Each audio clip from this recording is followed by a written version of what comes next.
You are now about to witness the strength of street knowledge. Let's discover hardcover month, but this enough so you can know what's up in the hood. As the sun set on Chicago tonight, we still have the worst air quality in the world. And it's hard to breathe sometimes walking around, especially everything that was going on from the past couple of days. The air quality alert has now been extended through midnight Monday night for the entire Chicago area.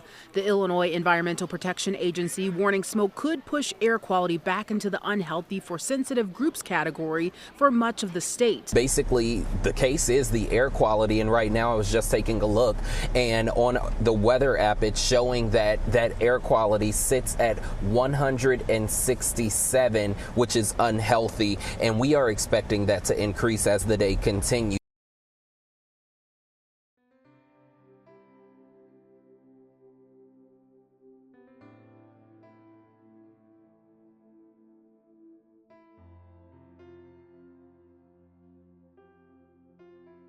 As I've been studying climate change, I've seen the predictions that scientists are making coming true, and generally they are coming true faster than predicted.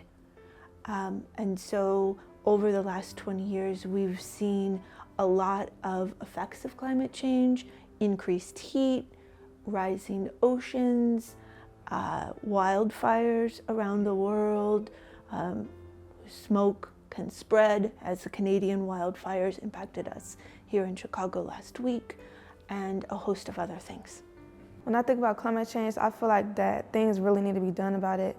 It definitely makes me nervous about my future, because I don't want my health to decline because of climate change. I feel that climate change is definitely something that should be taken into consideration amongst all of the people who notice it, who is impacted, in fact, affected by it, who has strong feelings about it.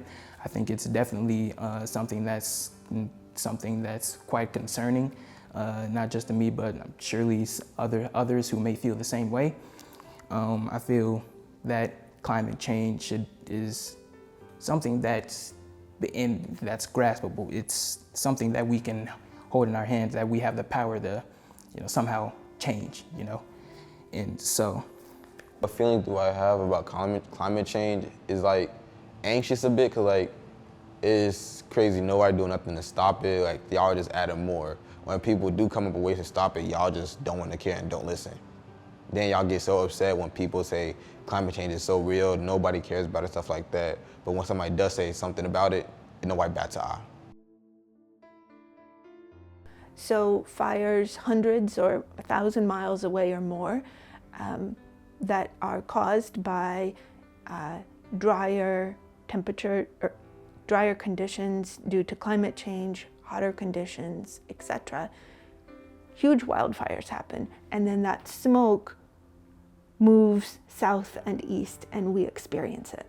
Last Thursday, so just a week ago yesterday, here in Chicago, we had PM 2.5, which is the way that scientists measure smoke particles that are 2.5 millimeters.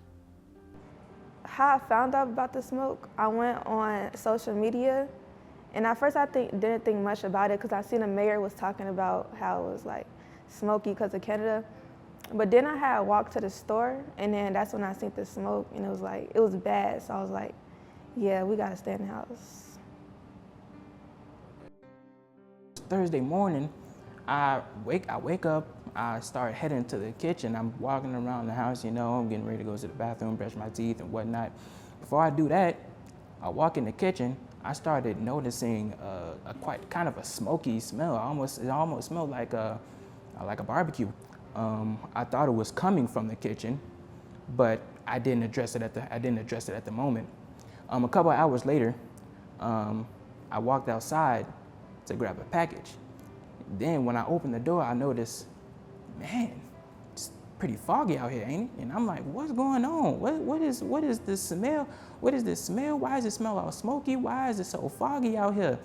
And then, I kind of brushed it off again. I didn't pay it no mind. I just felt like it was something you know, maybe it's something going on in the city of Chicago, of Chicago itself. But then I looked on my phone, noticed the weather, hopped on the weather app. I noticed the air quality index. It was at around 200 at the time, I believe, and then below that it said it had news from ABC talking about there was a fire, there was a wildfire going on in Canada, and then so I said, oh man, maybe that might be the cause of this. That might be the cause of the fogginess and the smoky smell. I say it's just a little too much of like the wildfires to get at a point, then the intense heat waves. It's insane how something like that from a whole different area can reach itself all in Chicago. It's just bonkers. Like, it's just out. Like, at first I was outstanding. Like, I'm just amazed. Something like this can reach all the way over to Chicago. Like, and sometimes like how the air quality it was just like 600, something like that, 300. We're literally in what? I think maroon right now, as it's really not even that good for people with not that good of lungs, asthma, anything like that. It's not too good for them to be like older people stuff.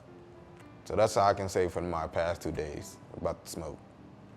It looked like I was in the middle of a horror movie or something like that, like I'm still in a dream. And what it smelled like, really, like it smelled like being in a room with 100 smokers and stuff like that. And it kind of irritated my nose a bit, so I walked back into the house. There are lots of values that people share that I think that we can talk about and then move from those shared values and concerns to other kinds of issues. Whether or not that ends up with a person changing their mind about climate change, they may change their mind about a different kind of policy, about water quality or air quality or something else. I would imagine that anybody in Chicago that you talked to this week, after the air pollution last week, would be concerned about that.